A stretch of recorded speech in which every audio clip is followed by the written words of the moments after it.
بسم الله الرحمن الرحيم الحمد لله رب العالمين والصلاة والسلام على سيدنا ومولانا محمد وآله وأزواجه وذريته أجمعين. اللهم ربنا أرنا الحق حقا وارزقنا اتباعه وأرنا الباطل باطلا وارزقنا اجتنابه.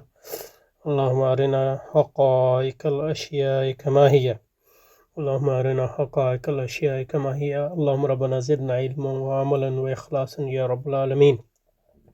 اللهم صل صلاة كاملة وسلم سلاما تاما على سيدنا محمد الذي تنحل به العقد وتنفرج به الكرب وتقضى به الحوائج وتنال به الرغائب وحسن الخواتيم ويستسقى الغمام بوجهه الكريم وعلى آله وأزواجه وأصحابه وذريته في كل لمحة ونفس بعدد كل معلوم لك. اللهم في هذه الليلة المباركة فرج عنا وعن إخواننا في غزة. اللهم في هذه الليلة المباركة فرج عنا وعن إخواننا في غزة. اللهم نفس كربنا وكربهم. اللهم نفس كربنا وكربهم وثبت أقدامنا وأقدامهم والطف بنا وبهم يا أرحم الراحمين. والطف بنا وبهم يا أرحم الراحمين. والطف بنا وبهم يا أرحم الراحمين. آمين آمين آمين. وصلى الله تعالى على رسول خير خلق محمد وآلہ وازواجہ وذریتہ اجمعین۔ اچھا جی یہاں پہ رکے تھے یہاں سے اللہ رب العزت نے جس طرح ہر چیز کو وجود بخشا،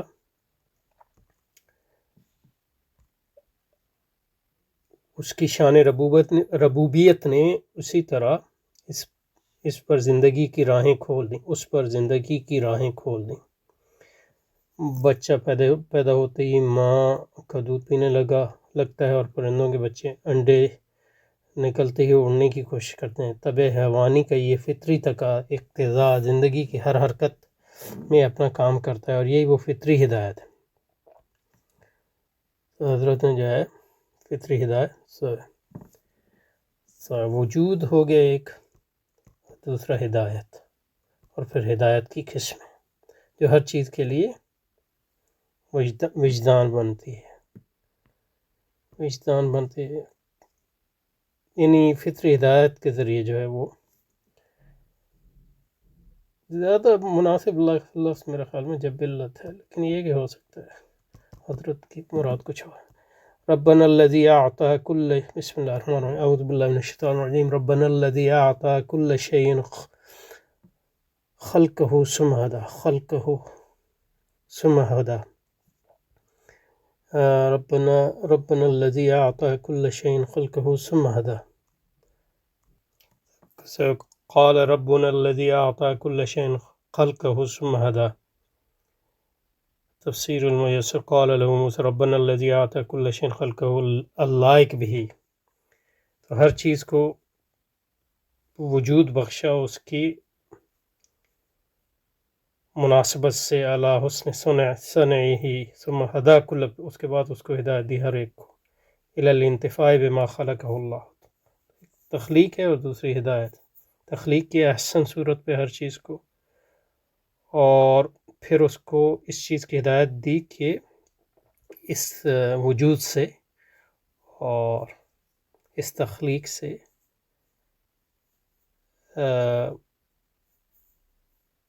وہ فائدہ اٹھائے، تو اس کو بنانے کے بعد چھوڑ نہیں دیا بلکہ رہنمائی کی اس کی، تاکہ اس وجود کی ایک راہ متعین۔ قال ربنا الذي اعطى كل شيء خلقه ثم هدى فاجاب موسى بجواب شاف كاف واضح قال ربنا الذي اعطى، تو یہ اللہ سبحانہ وتعالیٰ جو حضرت موسیٰ علیہ السلام کا فرعون سے مکالمہ ہو رہا ہے اس کو نقل فرما رہے ہیں۔ ربنا الذي اعطى كل شيء خلقه ثم هدى، اے ربنا الذي خلق جميع المخلوقات، ہر چیز کو اس نے پیدا کیا، وجود پیدا کرنا یعنی خلق، عدم سے وجود میں لانا، وَآتَى كُلَّ مَخْلُوقٍ خَلْقَهُ اللائق بِهِ، اور ہر چیز کو اس کے مناسب ساخت اور حیت دی، جو الدال علی حسن صنعت من خلق ہو، جو اس کی دلیل ہے حسن، جس نے اس کو خلق کیا اس کے حسن صنعت کی دلیل ہے. کسی مخلوق کو بڑا جسم دیا، کسی کو چھوٹا، کسی کو متوسط و جمیع صفاتی اور مختلف صفات سے، ثم ہدا، اور پھر یہ تخلیق اتم صورت پہ کی، پھر جو ہے رہنمائی بھی کی. کل مخلوق الی ما خلق لہ، تو ہر چیز کو جس چیز کے لیے اس کو خلق کیا اس کے لیے اس کو ہدایت بھی تھی، اور ہدایت کی اقسام آئیں گی ابھی. وہذہ الہدایت العامہ، عام ہدایت ہے، المشاہدہ، جس کا مشاہدہ کر سکتے ہیں، فی جمیع المخلوقات، تمام مخلوقات میں. کل مخلوق، ہر مخلوق جو ہے اللہ نے جو پیدا کیا، ہر مخلوق تجدہ یسعی لما خلق لہ من المنافع، تو ہر چیز جو ہے اللہ نے اس کے لیے جو منافع پیدا کیے ہیں اس کے لیے تگ و دو کر رہی ہے. وفی دفع المضار عنہ، اور اپنے اس کے لیے جو چیزیں مضر ہوتی ہیں اس کو دفع کرتی ہے اپنا. حتیٰ ان اللہ تعالیٰ آت الحیوان البہیم من العقل، یعنی حتیٰ کہ حیوان یعنی بہائم کو بھی جو ہے عقل اللہ نے دی ہے ان کی حقیقت کے مناسب، ما یتمکن بھی علی ذلک. وهذا كقول تعالی الذي احسن كل شيء خلقه فالذي خلق المخلوق وآتاه خلقها الحسن الذي لا تقدر العقول فوق حسنه وهداها لمصالحها والرب على الحقيقة فإنكاره إنكار لأعظم الأشياء وجودا ومقابرة ومجاهرة بالكذب إلى آخره. یہ واضح ہے یعنی. تو یہ حضرت سعدی جو اپنی تفسیر میں فرمایا تھا، یہ فطری ہدایت کی بات کر رہے تھے جو حضرت نے یہاں اس کی طرف اشارہ کیا. تو ہمارا پروردگار وہ جس نے ہر چیز کو وجود بخشا، یعنی تخلیق کیا، اور پھر اس پہ زندگی کی راہیں کھول دیں، یعنی اس کو ہدایت دی. ثم جو ہے تراخی کے لیے آتا تھا، اللہ نے تخلیق کیا اور پھر اس کو ہدایت دی. اور زندگی کی اس ابتدائی ہدایت میں انسان و حیوان سب برابر ہیں. ابتدائی ہدایت یعنی اس سے مراد ان کی فطری ہدایت ہے. برابر ان معنوں میں کہ ہر ایک کو اس کے مناسب جو ہے فطرت پہ پیدا کیا. تو جانوروں کی بھی فطرت ہے، یعنی مطلب یہ گھوڑوں کی فطرت ہے، گائے کی فطرت ہے، بکری کی فطرت ہے، انسان کی بھی فطرت ہے. انسان و حیوان برابر ہیں. برابر کا مطلب یہ ہے کہ ان دونوں کو اللہ نے ہدایت کی، تخلیق بھی کیا اور یعنی تخلیق بھی کیا اور پھر رہنمائی بھی کی، فطری رہنمائی. اور فطری رہنمائی کے ساتھ پھر حواس کی بھی رہنمائی اور عقل کی بھی رہنمائی دی. گو کہ انسانی عقل جو ہے حیوانی عقل سے اوپر کی چیز ہے اور مختلف چیز ہے، لیکن عقل دی، جیسے کہ سعدی نے بھی مطلب یہ کہ تفسیر میں لکھا ہے. زندگی کی اس ابتدائی ہدایت میں انسان اور حیوان سب برابر ہیں. ہدایت حواس تک بھی حیوان نے انسان کا ساتھ دیا، اور ہر ذی روح نے زندگی کے استفادے میں اپنی استعداد کے مطابق حواس خمسہ سے کام لیا.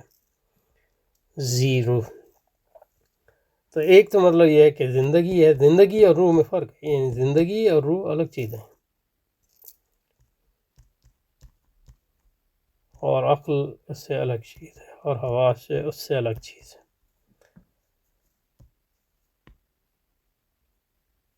لیکن اس کے بعد جب ہدایت عقل کی منزل آئے تو اس میں انسان اکیلا ہے. اب یہ ہدایت عقل کی منزل، یہ انسان اکیلا رہ گیا کا مطلب یہ ہے کہ انسانی جو عقل ہے وہ ایک مخصوص عقل ہے جو حیوانوں کو نہیں ہے. لیکن اس کا مطلب یہ نہیں ہے کہ حیوانوں کو عقل نہیں ہے، کیونکہ سعدی نے لکھا ہے اور مطلب قرآن سے بھی ثابت ہے، انطق کل شیء، یعنی نطق دیا. نطق سے مراد یعنی منطق بھی ہوتی ہے، صرف مطلب یہ اسپیچ نہیں ہوتی.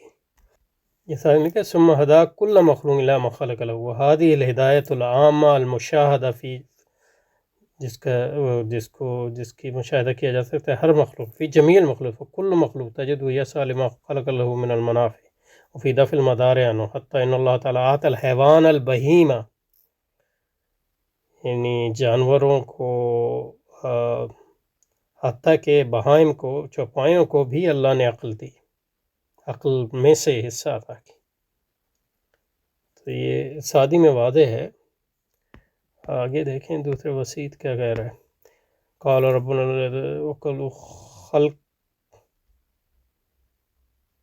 مصدر بمعنی اسم المفعول. قال ربنا اعطى كل شيء خلقه ثم هدى. یہ کون سی قراءت ہے؟ ہو سکتا ہے کوئی اور قراءت. قال ربنا الذي اعطى كل شيء خلقه ثم هدى. خلقه یعنی مصدر ہے خلقه بمعنی اسم مفعول کے مفعول الثاني لقول اعطى والمفعول الاول كل شيء. وللعلماء في تفسير هذه الآية الكريمة اتجاهات يؤيد بعضها بعضا منها ما يراه بعض من أن معنى الآية الكريمة قال موسى في الرد على فرعون يا فرعون ربنا وربك هو الله الواحد الأحد الفرد الصمد الذي أعطى كل مخلوق من مخلوقاته وكل شيء من الأشياء الصورة التي تلائمه والهيئة التي تتحكم مع منفعته ومصلحته. ہر چیز کو اللہ نے اس کے لائق جو ہے صورت دی اور حیت دی جو اس کے منفعوں اور مصلحتوں کے مطابق. تو بکری کو حیت دی ایسی کہ جو اس کی منفعت اور مصلحت جس کے لیے اللہ نے بکری کو پیدا کیا، گھوڑے کو اس طرح، انسان کو اس طرح. ثم ہداہ الی وظیفتی، اور ہر چیز کا ایک وظیفہ رکھا، فنکشن رکھا، اور اس فنکشن کی طرف جو ہے رہنمائی کی ہر ایک کی. اور رہنمائی جو ہے جبلی سطح پہ بھی کی، ہدایت کی سطح پہ بھی کی، اور عقل کی سطح پہ کی. التي خلق من اجلها وامده بالوسائل والملکات التي تحقق هذه الوظیفہ. تو ہر چیز کا فنکشن ہے، وظیفہ. تو یہ ایک sort of functionalism is being defined here. وقوله خلقه مصدر بمعنی اسم یہ تو پڑھ لیا نا یہ یہاں تک. ہر ایک کا ایک فنکشن ہے، وظیفہ ہے، اور اس فنکشن کے مطابق اللہ نے ہر چیز کے اندر رہنمائی کی ہے اس کی. اور رہنمائی جو ہے فطری بھی ہے. وفی قولی ثم ہدیٰ للتراخی فی الرتبہ اذا اہتدیٰ الی وظیفۃ مرتبہ. تو اس کا مطلب یہ ہے کہ ثم جو ہے تراخی کے لیے آتا ہے، لیکن تراخی صرف زمانی تراخی یہاں ضرور نہیں مراد ہے، بلکہ معنوی تراخی. ولہذا اشار صاحب الکشاف بقولی اعطى كل شيء صورته وشكله الذي يطابق المنفعة المنوطة بها كما اعطى العين الهيئة التي تطابق الابصار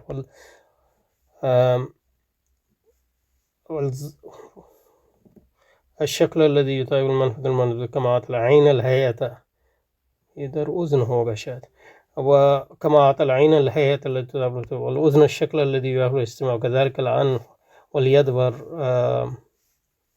واللسان كل واحد من المطابق لما علق به من المنفعة غير ناب عنه. ثم هذا يعرف كيف يرتفق بما أعطى. یہ جو ہے ہمارا یرتفق اتفاقات کا جو نظریہ شاہ ولی اللہ کا ہے وہ اس کی طرف تھوڑا سا اشارہ ہے. وكيف يتوصل إليه ولله. اچھا جی، لیکن اس کے بعد جب ہدایت عقل کی منزل آئی تو اس میدان میں انسان اکیلا رہ گیا. تو وہ اس عقل سے مراد یعنی خصوصی انسانی عقل ہے. اس ہدایت نے انسان کو باقی حیوانات پر امتیاز بخشا اور اس کے سامنے فکر و نظر کی راہیں پوری وسعت و سعت کھول دی. تو یعنی مطلب انسانوں اور دوسرے جانوروں میں فرق یہ ہے کہ انسان کو جو ہے آزادی اس کا تعلق عقل سے ہے دی بطور ٹرائل، بطور امتحان کے، اور آزادی کے ساتھ جو ہے رسپانسبلٹی بھی آتی ہے، یعنی ذمہ داری. تو یہ انسانی عقل کا خاصہ اس لحاظ سے مطلب یہ حیوانوں کے مقابلے میں، ورنہ تو مطلب دوسری مخلوقات بھی ہیں جن کو ایک طرح سے آزادی دی گئی ہے اور رسپانسبلٹی یا ذمہ داری بھی دی گئی ہے. یہ وہ جوہر عقل ہے جو دنیا کے ہر معاملے میں امتیاز پیدا کرتا ہے. یہ انسان کے اندر کی وہ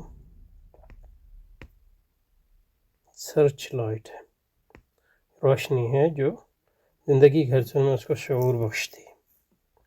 یہ بھی مطلب یہ ہے کہ کونی ہدایت کا حصہ ہے. اسی کے بطور انسان ہر شعبہ حیات میں اشرف المخلوقات کہلاتا ہے. سوال یہ پتہ تھا کہ یہ تین ہدایت فطرت، ہدایت حواس، ہدایت عقل، اور حقیقت میں یہ ساری جو ہے ہدایت کونی کا حصہ ہیں. بعد انسانی ارتقاء کے لیے کیا کوئی چوتھا درجہ بھی ہے، یا انسان کی ساری زندگی اس تیسرے درجہ ہدایت ہی تک محدود مصروف ہو جائے گی؟ دیکھنا یہ ہے کہ شرف انسانی کی آخری منزل محض تجربات اور تخمینات، کیونکہ تجربات کا تعلق جو ہے حواس سے ہے اور تخمینات کا تعلق عقل سے ہے. یا انسان کو انسانی تکمیل کوئی نقطہ یقین بھی ملے گا تو اس سے یہ مترشح ہوتا ہے کہ یقین جو ہے عقل کی بنیاد پہ صرف حاصل نہیں ہو سکتا، اور یہ اس کی وجہ وہ ہے جس کو ہم کہتے ہیں اینٹینمیز ریزن کی، جس کو کانٹ نے بھی بیان کیا ہے، امام غزالی نے بھی بیان کیا ہے، حضرت مجد الفسانی میں بیان کیا کہ یعنی مطلب یہ ہے کہ عقل جو ہے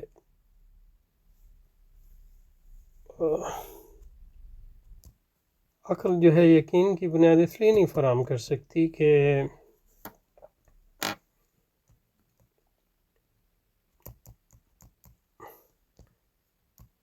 جو عقل کی جو ویریفیکیشن ہے، یہ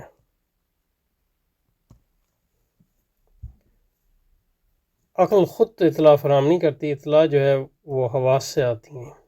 یہ ایک اس کے لیے آرگومنٹ ہے، یہ دلیل ہے، اور چونکہ ہمارے حواس کی پہنچ جو ہے مادی دنیا سے اوپر نہیں ہے، تو اس لیے عقل جو ہے وہ قیاسی کر سکتی ہے کہ مادی دنیا سے اوپر کیا چیزیں ہیں،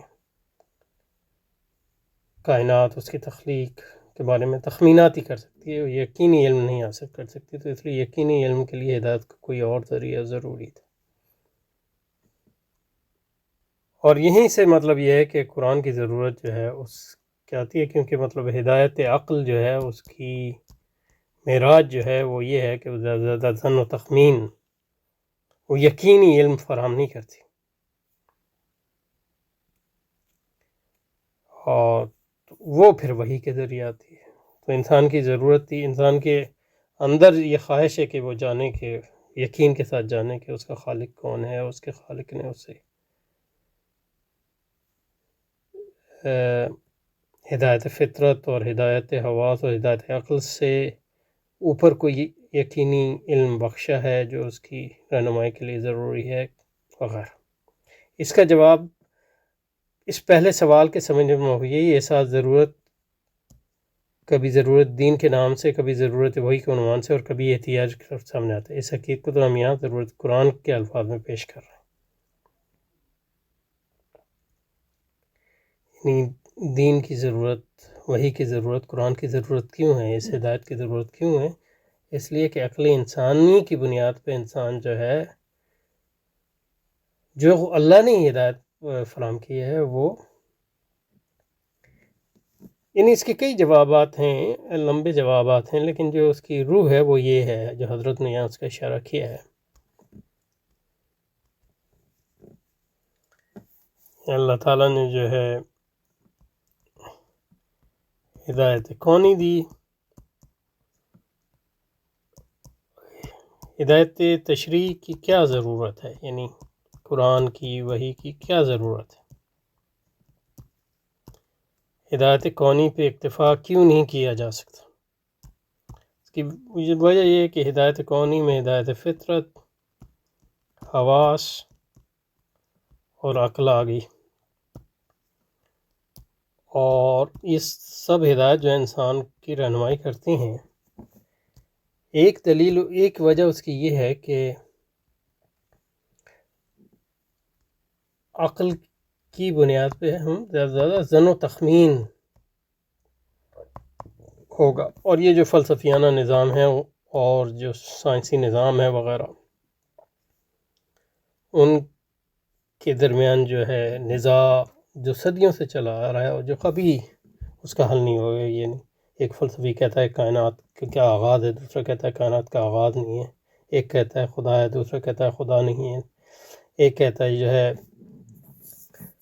روح ہے، دوسرا کہتا ہے روح نہیں ہے، ایک کہتا ہے مطلب یہ ہے کہ انسان کا جو ہے آخرت ہے، دوسرا کہتا ہے آخرت نہیں۔ تو یہ ظن و تخمین ہی ہے۔ تو اس ظن و تخمین سے اوپر اٹھ کر یقین جو ہے حاصل، جب انسان کی عقل اس یقین کو حاصل نہیں کر سکتی، جیسا کہ انسانی تاریخ اور تاریخ عقل سے ثابت ہے، یعنی تاریخ عقل سے ثابت ہے،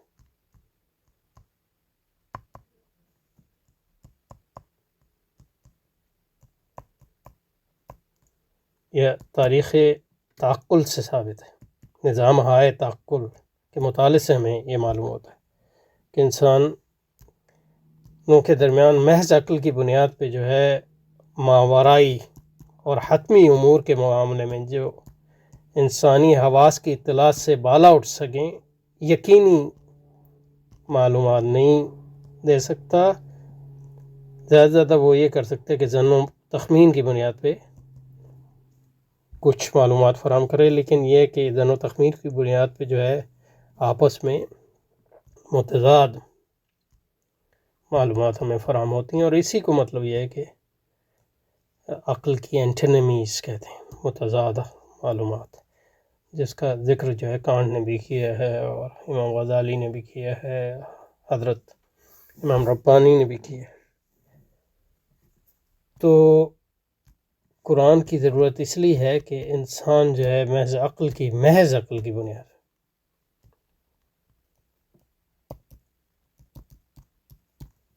ماورائی علوم کے بارے میں یقینی علم حاصل نہیں کرتا، اور اس یقینی علم کا حصول جو ہے انسان کی حاجت ہے. وہ چاہتا ہے کہ اس سوال کا جواب دے، جیسے کہ امام غزالی نے آیا اس بنیادی سوال کا جواب دے کہ تو انسان کی یہ بنیادی جو ضرورت ہے کہ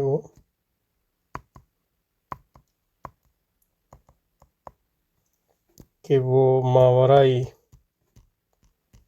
یہ بنیادی امور کے بارے میں یقینی علم حاصل کرے. وہ محض عقل کی بنیاد پہ نہیں حاصل ہو سکتا. عقل جو ہے اس کو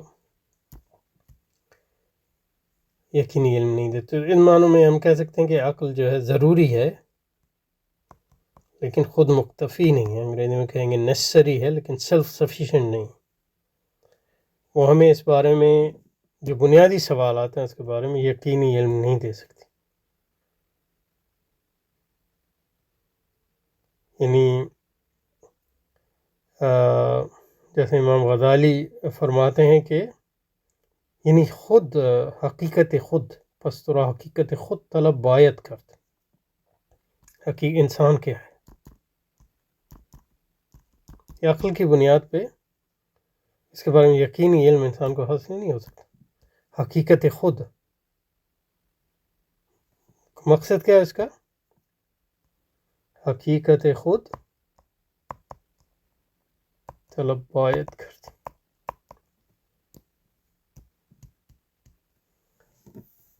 حقیقت خود انسان کی حقیقت کیا ہے؟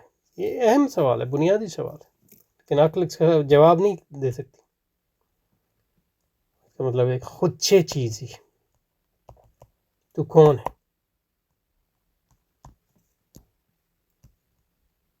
تیرا مقصد کیا ہے؟ تو بندہ ہے یا خود خدا ہے؟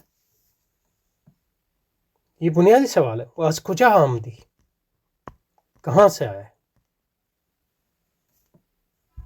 وہ کجا خواہی رفت، کہاں جائے گا مان کے.